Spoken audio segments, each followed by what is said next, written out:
Hello student, आप लोग कैसे हैं? आई होप आप लोग अच्छे होंगे, पढ़ाई कर रहे होंगे। तो आज हम शुरू करेंगे चैप्टर नंबर 5, समांतर श्रेणियाँ। अगर आपने इसके पहले की वीडियो नहीं देखी है तो चैनल के प्लेलिस्ट में जाकर आप इसके पहले के चैप्टर की वीडियो देख सकते हैं। तो चलिए हम वीडियो को शुरू करते हैं। सबसे पहले जानेंगे समांतर श्रेणियाँ है क्या। फ्रेंड्स, जैसा कि इसमें लिखा है अध्याय 5 समांतर श्रेणियाँ। तो आज की इस वीडियो में हम एक्सरसाइज को लगाने से पहले थोड़ा समांतर श्रेणी के बारे में कुछ जानकारी हासिल कर लेते हैं। तो चलिए शुरू करते हैं इसमें। तो फ्रेंड्स, इसे हम समझने के लिए एक हम स्टोरी क्रिएट करने का प्रयास करते हैं। तो जैसे मान लीजिए कोई नाम है जैसे शकीला। उसने अपने पुत्री की गुल्लक में 100 रुपये तब डालती है जब वह 1 वर्ष की हो जाती है तथा प्रत्येक वर्ष इसमें रुपये 50 की वृद्धि करती जाती है। उसके पहले, दूसरे, तीसरे, चौथे जन्मदिवसों पर उसकी गुल्लक में डाली गई राशियां क्रमशः इस प्रकार दी गई हैं। तो ये जो एग्जाम्पल हमने लिया है ये आपके बुक का ही एग्जाम्पल है। तो यहाँ हम समझ लेते हैं। तो कहने का मतलब इसमें ये हुआ, कोई शकीला नाम की कोई स्त्री है या महिला है। उसने अपनी पुत्री के जन्म से ही, मतलब कहने का मतलब ये हुआ कि जब उसकी पुत्री का जन्म हुआ वह तब से ही एक गुल्लक में 100 रुपये डालना शुरू करती है। जैसे उसने इस प्रकार से बढ़ाया है, जैसे पहला महीना मान लीजिए 100 रुपये है। दूसरा महीने में उसने 100 रुपये तो डाला ही, उसमें 50 रुपये और वृद्धि कर दिया, ये 50 हो गया। तीसरे महीने में तो 100 रुपये तो पहले उसने जो जो पहले इसमें ये 100 रुपये गुल्लक में डाली थी वो 100 रुपये तो वो डाली ही है। तो दूसरे महीने में उसने 50 रुपये ऐड किया और तीसरे महीने में उसने 50 तो इसमें ऐड ही किया था, इसमें 50 और ऐड कर दिया। इसी यही क्रम ऐसे चलता जाता है, ऐसे 100 + 50 + 50 + 50, ये इस प्रकार से ऐसे चलता है। तो देखिए इसमें हमें क्या मिलता है, एक 100 हो गया, इसमें 100 + 50 है, 100 + 50 = 50, 100 + 50 = 50 ये 50 लिखा है। तो इसको हम दूसरे रूप में किस तरह लिख सकते हैं, इसको तो हम इस तरह लिख सकते हैं 100। अब देखिए यहाँ ये 100 है, ये 50 है, तो इसको हम जोड़ देंगे 150। अब इसको जोड़ेंगे, सॉरी यहाँ कामा है, इसको जोड़ेंगे तो 200 हो जाएगा। इसी प्रकार इसको हम जोड़ेंगे, देखिए यहाँ ये 50 ये 100 हो गया, ये 100 है, ये 250 हो गया। तो क्या इसे हम ये श्रेणी हमको नजर आ रही है, देखो ये 100 है, ये 150 है, ये 200 है, 250 है। तो इसे हम कैसे जानेंगे ये श्रेणी है कि नहीं। तो इसमें हमें समांतर श्रेणी देखने के लिए हमें सबसे पहले क्या ज्ञात होना चाहिए, हमें प्रथम पद ये दिया है और इसका सार्वंतर हमें पता होना चाहिए। तो देखिए ये जो ये 100 लिखा है ये प्रथम पद होता है। अब देखो यहाँ ये हमें नहीं पता ये कहाँ तक जाएगा, तो इसको डॉट डॉट कर देते हैं। कहने का मतलब ये हुआ कि इसका मतलब अभी कोई अंत नहीं है, ये पता नहीं कहाँ तक जाएगा, ये हमें नहीं पता है, तो इसको इसलिए हम डॉट डॉट कर दिए। तो देखिए ये जो प्रथम पद है इसको हम A1 से प्रेजेंट करते हैं और जो A2 होता है ये A2 है और ये A3 है और ये A4 है। तो ये सारवंतर क्या है, सारवंतर मतलब सारवंतर को हम डी से प्रेजेंट करेंगे, सारवंतर को हम डी से प्रेजेंट करेंगे यहाँ। ये सारवंतर क्या है, देखिए सारवंतर जैसे यहाँ 100 है और ये 150 है, तो इसमें कितना ऐड किए हैं, 50 ऐड किए, तो ये कितना हो गया, 150 हो गया। और इसमें हम 150 में कितना ऐड किए तो 200 हो गया, 50 इसमें भी ऐड किए हैं। और इसके बाद 200 है, 200 में कितना ऐड किए तो 250 हो गया, हम 50 ऐड किए हैं। तो यहाँ कहने का मतलब ये हम कितना ऐड किए हैं, तो हम कैसे ज्ञात करेंगे कि इसमें हम मतलब ये सार्वंतर कितना है। तो हम क्या करते हैं, ये जो A2 है और ये जो A1 है, इसमें से हम माइनस करेंगे। A2 minus A1 equal to क्या आएगा, हमारे पास D आएगा, सार्वंतर आएगा। तो अब देखिए यहाँ A2 कितना है, ये 150 है, 150 लिखेंगे, माइनस A1 कितना है, 100 है। तो हमारे पास देखो 150 से 100 जाएगा, कितना आएगा, 50। ये हमारे पास 50 क्या आया है, ये हमारे पास D आया है, ये D का मान 50 आया है। क्या हम A2 माइनस A1 कर कर ही ज्ञात करेंगे, मतलब कहने का मतलब ये हुआ कि क्या A2 माइनस A1 ही करेंगे तभी हमारे पास 50 आएगा। आप इसको चेक कर लीजिए। देखो हम A2 माइनस A1 लिए थे, अब A3 माइनस A2 कर लें। देखो A3 minus A2 equal to A3 कितना है, 200 है, और A2 कितना है, 150 है। हमारे पास कितना आया, 50 आया। तो यहाँ आप देख सकते हैं कि हम ये जो दूसरा पद है पहले पद से हम माइनस किए हैं तब भी हमारे पास 50 आया, और तीसरे पद से अगर हम दूसरे पद को माइनस किए तब भी यहाँ 50 आया है। तो यहाँ हमें इस तरह एक श्रेणी प्राप्त होती है कि मतलब हम ये जो यहाँ जैसे ये पहला पद, ये दूसरा पद, तीसरा पद, चौथा पद, तो जैसे हम चौथा पद यहाँ लिए हैं तो उससे एक पद कम का, जैसे ये तीसरा पद है तो ये तीसरे पद को जब हम माइनस करते हैं तो हमारे पास डी मिलता है। और देखो यहाँ डी, डी हमारे पास ये 50 है, इसमें भी 50 है। तो अगर हम इसको यहाँ चेक करेंगे 250 में से इसको 200 माइनस करेंगे तब भी हमारे पास 50 आएगा। तो समांतर श्रेणी हमें प्राप्त करने के लिए हम एक बार तो इसको A2 माइनस A1 चेक कर लिए, डी आया। तो जरूरी नहीं है कि हम यहाँ A2 माइनस A1 चेक करें तो 50 आया हो, तो इसे हम 2 या 3 बार इसको चेक कर लेते हैं।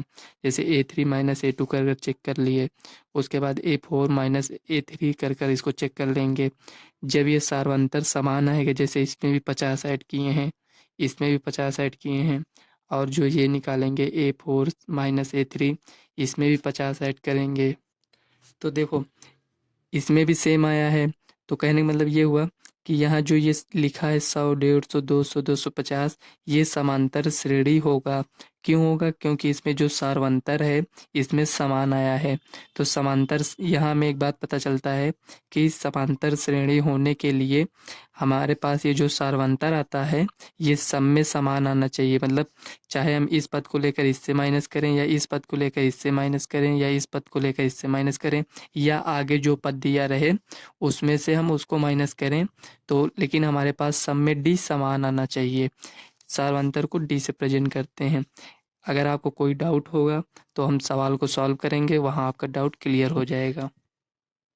यहाँ अगर आपको थोड़ा कम समझ में आ रहा है तो आप ऐसे थोड़ा समझ लीजिए और तो सवाल लगाएंगे तो वो आपको क्लियर हो जाएगा। इसी प्रकार हम कुछ और एग्जाम्पल यहाँ लेकर देख लेते हैं। जैसे यहाँ 1 है, 2, 3, 4, ये डॉट डॉट है। क्या ये समांतर श्रेणी है, इसको हम कैसे जानेंगे कि ये समांतर श्रेणी है। तो सबसे पहले हम इसमें चेक करेंगे। देखो यहाँ इसमें जो दिया है, इसमें हमें ये पहला पद दिया है, दूसरा पद, तीसरा, चौथा, और आगे हमें नहीं पता है। तो हम क्या करेंगे, यहाँ देखो हम सबसे पहले इसमें चेक करेंगे कि ये AP है कि नहीं। AP हम चेक करने के लिए हमारे पास पहला पद है, दूसरा पद है, तो हम AP चेक करने के लिए क्या करते हैं, D बराबर ये दो जो है, मतलब ये जो, अगर इसको हम ऐसे नाम दे दें A1, A2, A3, A4, ये इस टाइप का है। तो A2 में से A1, मतलब ये जो दूसरे में से पहले को माइनस करेंगे, तीसरे में से दूसरे को, चौथे में से तीसरे को, इस तरह माइनस करेंगे। अगर आप A4 को A2 से माइनस करेंगे तो गलत हो जाएगा। क्यों गलत हो जाएगा, देखो A4 में तो 4 है, अगर इसमें मतलब 4 में से अगर 3 को माइनस करेंगे तो हमारे पास कितना आ रहा है, D 1 आ रहा है। और अगर हम ये जो चौथा पद को अगर दूसरे पद से माइनस करेंगे तो 4 माइनस 2 इक्वल टू हमारे पास देखो 2 आया, ये गलत हो गया। तो कहने का मतलब यहाँ ये हुआ कि ये मान लो हम ये पहला पद इसको लेते हैं तो उसके एक पहले वाले पद से माइनस करते हैं। जैसे A4 में से माइनस A3 को माइनस करेंगे तो 4 यहाँ दिया है, A4 कितना है, 4 है, A3 कितना है, A3 3 है यहाँ। तो A4 में से मतलब 4 में से 3 गया, कितना आया, 1 आया। अब इससे हमें ये नहीं पता चलेगा कि ये सच में ये D जो है सब में समान आएगा। तो इसके लिए हम दो आपको मतलब जैसे एक बार हम डी चेक कर लिए यहाँ सेम आया है, उसी तरह आपको 2 बार या 3 बार आपको चेक करना पड़ेगा, क्योंकि एक से तो हमें पता नहीं चलेगा कि ये AP है या नहीं है। तो देखिए इसको हम चेक कर लिए, अब या इसको A3 माइनस A2 कर लें या A2 माइनस A1 कर लें, आप कुछ भी कर सकते हैं। तो यहाँ देखिए D बराबर, चलिए इसको ले लेते हैं, A2 minus A1 equal to A2 कितना है 2 है, A1 कितना है 1 है। अब देखिए यहाँ ये समान है, तो यहाँ D इतने, अगर इसको A4 माइनस A3 किए तब भी इसमें भी समान आया, इसमें भी समान आया, तो हम कह सकते हैं कि यह AP है। और मान लीजिए हमें ये जो दिया है इसका अगला पद ज्ञात करने के लिए दे दिया जाए, जैसे हमें ये 4 पद दिया गया है और इसके अगला पद हमें ज्ञात करना हो तो हम कैसे ज्ञात करेंगे।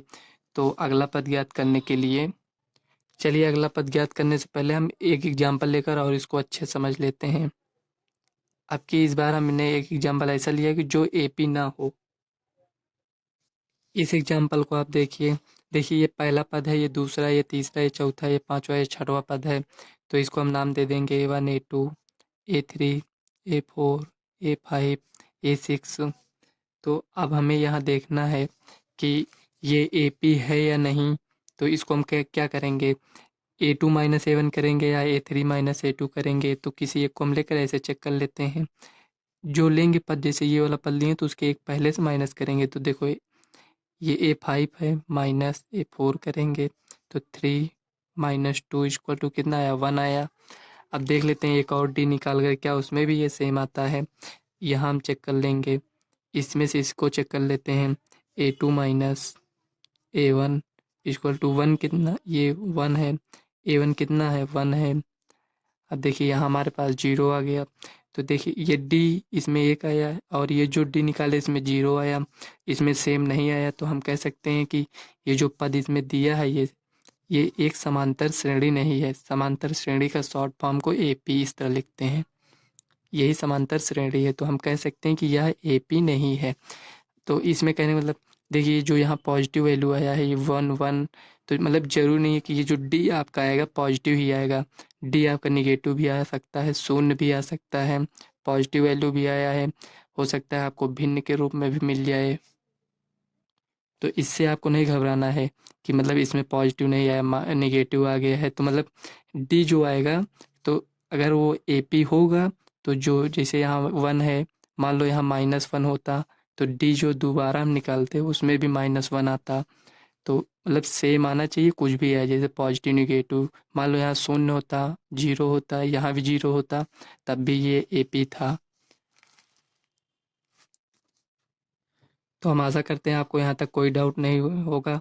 तो चलिए थोड़ा आगे की बातें जान लेते हैं। देखिए जो ये AP है इसमें तो हम अगला पद ज्ञात कर सकते हैं।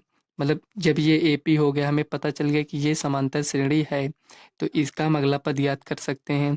अगला पद मतलब कितना, जितना भी कहें उतना हम ज्ञात कर सकते हैं। मतलब इसका 10वां पद 20वां पद कुछ भी ज्ञात कर सकते हैं, जितना पद कहेंगे। इसके आगे मान लीजिए कह दिया हमसे कि 3 पद आगे ज्ञात करो, मतलब 4 है तो यहाँ यहाँ यहाँ हमें ज्ञात करना है कौन सी संख्या आएगी। तो यहाँ तो हमें AP है ये तो पता है कि हम इसको ज्ञात कर लेंगे, लेकिन यहाँ ये जो AP नहीं है इसमें देखो, एक में डिफरेंस जो आया है 1 आया है, एक में 0 आया है, पता नहीं और आगे हम निकालेंगे तो क्या पता उसमें D जो आएगा 2 ना आ जाए। तो इसमें हम अगला पद नहीं ज्ञात कर सकते हैं, लेकिन जो AP रहेगा उसमें हम ज्ञात कर लेंगे। तो चलिए हम इसमें अगला पद ज्ञात करते हैं। इसको हम अगला पद कैसे ज्ञात करते हैं उसे समझ लेते हैं। तो यहाँ हमें D निकालने के लिए एक फार्मूला सबसे पहले हम देख लेते हैं आगे बढ़ने से पहले। तो D बराबर हमें क्या मिला, हमें मिला है AK+1 माइनस A⁴ यहाँ आपका K क्या है, K पद है, पद की संख्या। मतलब जैसे जैसे यहाँ हम ये A5 है तो A कितना है, ये 5, मतलब ये पांचवा पद है, ये 1 2 3 4 5, ये पांचवा पद है।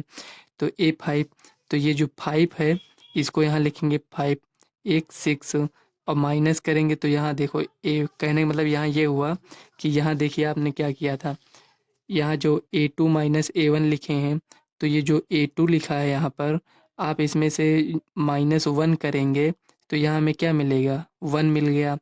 और इसी प्रकार इसमें से मान लीजिए इसके ऊपर जो हम एग्जाम्पल लिए हैं यहाँ समझ लीजिए। देखिए A3 है, इसमें से माइनस करेंगे तो ये हमारे पास A2 मिल जाएगा। तो उसी तरह इसमें भी है, देखिए ये k+1 के रूप में दिया है, तो इसमें से अगर एक माइनस कर देंगे तो हमें ये k मिल जाएगा। तो ये जो हम A4 माइनस A3 लिखते थे, तो वही उस रूप में ये इस तरह दिया है, ये आपका फार्मूला है। अगर आपको ये नहीं समझ में आ रहा है तो आप इसी तरह ऐसे समझ लीजिए। ये जो A5 माइनस A4 है, ये उसी का रूप ये इस तरह दिया है। तो देखिए जैसे यहाँ ये जो 5 लिखा है, तो यहाँ मान लो हम 5 लिखते हैं, 5 + 6 ये हो गया, 5 + 6 ये यहाँ 6 हो गया।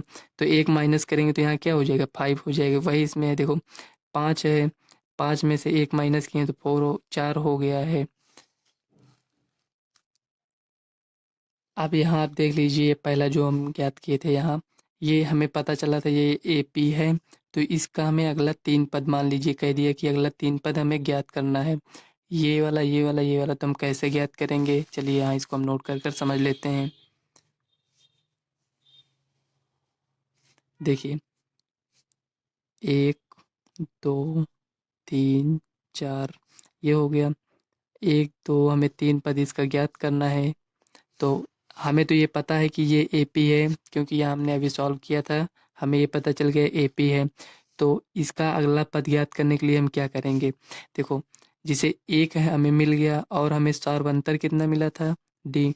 तो A1 हमारे पास कितना है, 1 है, और हमें D कितना मिला था, 1 मिला था, D1 बराबर 1 ये मिला था। तो D1 रहने दीजिए, D हमें मिला है, ठीक, D बराबर 1 मिला है। तो इसका हम दूसरा पद कैसे ज्ञात करेंगे, ये दूसरा पद ये हमारे पास कैसे आएगा। तो यहाँ देखिए पहला पद A है, दूसरा पद ये ज्ञात करने के लिए हम क्या करेंगे, A+D ये हो गया। और तीसरा हमें ज्ञात करना पड़ेगा, तो हम क्या करेंगे, A+2D। देखो यहाँ हम तीसरा ज्ञात कर रहे हैं, तो यहाँ क्या आ रहा है, 2 आ रहा है। चौथा ज्ञात करेंगे तो वहाँ क्या आएगा, 3 आएगा। तो इसी प्रकार देखो चौथा पद ज्ञात करने के लिए A+3D। इसी प्रकार हम देखेंगे कि अगर हमें 10वां पद ज्ञात करने के लिए यहाँ से कह दिया, जैसे 1 2 3 4 5 6 7 8 9 10वां पद कह दिया ज्ञात करने के लिए, तो वहाँ हम क्या लिखेंगे, A+9D। मतलब 10वां कहेगा तो यहाँ 9 लिखेंगे, ठीक। तो हमें क्या ज्ञात करना है, 1 2 3 4 है, तो हमें 5वां पद ज्ञात करना है। तो 5वां पद ज्ञात करने के लिए ये जो A+D ये लिखे हैं, तो A क्या है, 1 है, ये हो गया। और हमें दूसरा ज्ञात करना है, तो एक जगह पर 1 लिखेंगे, प्लस D कितना है, 1 है, 1 लिखेंगे। A कितना है, तीसरा पद ज्ञात करने के लिए A ये 1 है, प्लस 2 D कितना है, 1 है, A कितना है, 1 प्लस 3 कितना है, ये 3 है, D कितना है, 1 है। अब इसी को आप सॉल्व कर लीजिए। देखो 1 1 1 2, 1 और 2 को मतलब 2 1 का नाम 2 हो गया, 2 में 1 जोड़ेंगे कितना आएगा, 3 आएगा। 3 1 का नाम 3 1 जोड़ेंगे 4 आएगा। देखो वही हमें मिल गया ना ये। तो ये जो हमें पहले से दिया था, उसे हम इस तरह लिख कर भी ज्ञात कर सकते थे, 1 2 3 4। लेकिन हमें क्या पता होना चाहिए, मतलब प्रथम पद और सार्वंतर ये पता होना चाहिए। ये हो गया। तो हम इसमें क्या कहते हैं, अभी हमें ये वाला ये वाला ये वाला पद ज्ञात करना है। तो चलिए ये कौन सा पद है, 1 2 3 4 5वां पद है, हमें ज्ञात करना है। तो 5वां पद ज्ञात करने के लिए हम क्या लिखेंगे, A+, हमें 5वां ज्ञात करना है, तो यहाँ 4 लिखेंगे, D A कितना है, 1 है, प्लस 4 इंटू D कितना है, 1 है। तो 1 प्लस 4 1 का नाम 4 इक्वल टू 5। तो देखिए यहाँ देखो 1 के बाद क्या है, 2, मतलब ये एक प्रकार से गिनती चल रही है। तो 1 2 3 4 यहाँ 5 आना चाहिए, 5वें पद में 5 आना चाहिए, देखो यहाँ 5 आ गया। अब इसी तरह हमें 6वां पद ज्ञात करना है, तो A+, 6वें में क्या लिखेंगे आप, 5D बराबर 1 प्लस 5 गुणे 1 इक्वल टू, देखो 1 में 5 जोड़ेंगे तो कितना आएगा, 6 आएगा। इसी तरह 7वां पद ज्ञात करेंगे तो हमारे पास क्या आएगा, 7। तो हम कह सकते हैं कि ये 5 6 7 चौथा पद ये है, पांचवा छठवा ये इस तरह देखो, 4 1 2 3 4 ये हो गया, पांचवा छठवा सातवां। इसी प्रकार से आपको मान लो यहाँ कोई और संख्या दे दिया गया और आपको प्रथम पद और डी पता है, तो आप इस तरह उसके आगे का पद वैसे भी ज्ञात कर सकते हैं। ध्यान दीजिएगा, एपी आपके दो प्रकार के होते हैं, एक परिमित एपी होता है, एक अपरिमित एपी होता है। परिमित एपी किसे कहेंगे, जैसे मान लो दे दिया गया 2 4 6 8 10, ये इतना हमें दे दिया गया, तो हम कैसे जानेंगे परिमित एपी है। देखो ये यहीं तक है, 10 तक है केवल, 2 4 6 8 10। अब मान लो इसी को हमें इस तरह दे दिया गया होता, 2 4 6 8 10 डॉट डॉट डॉट, ये इस तरह का डॉट डॉट डॉट दे दिया गया होता, तो ये आपका अपरिमित एपी हो जाता है। ये क्या है, परिमित एपी है, तो इसको हम क्या लिखेंगे, परिमित एपी, परिमित एपी है ये। और ये क्या है, ये आपका अपरिमित एपी है, अपरिमित एपी। अगर डॉट डॉट इस तरह दिया रहे तो ये आपका अपरिमित एपी है। तो फ्रेंड्स, हम आशा करते हैं अभी तक हमने आपको जो बताया है वो आपको समझ में आया होगा। अगर उसमें भी कोई डाउट है तो आप कमेंट करिएगा, हम आपको नेक्स्ट वीडियो में बताने का प्रयास करेंगे, नहीं तो एक्सरसाइज लगाएंगे, उसमें आपको हम उसमें भी थोड़ा डिटेल से बताएंगे। तो उसमें आपको जो कुछ आपको इसमें नहीं समझ में आया होगा, वो जो हम सवाल लगाएंगे तो उसमें आपको समझ में आ जाएगा। तो आज की इस वीडियो को हम यहीं तक रखते हैं। अगर वीडियो आपको अच्छी लगे तो वीडियो को लाइक व चैनल को सब्सक्राइब कर लेना, ताकि आने वाले वीडियो का नोटिफिकेशन आप तक सबसे पहले पहुंचे। तो चलिए मिलते हैं नेक्स्ट वीडियो में, तब तक के लिए बाय।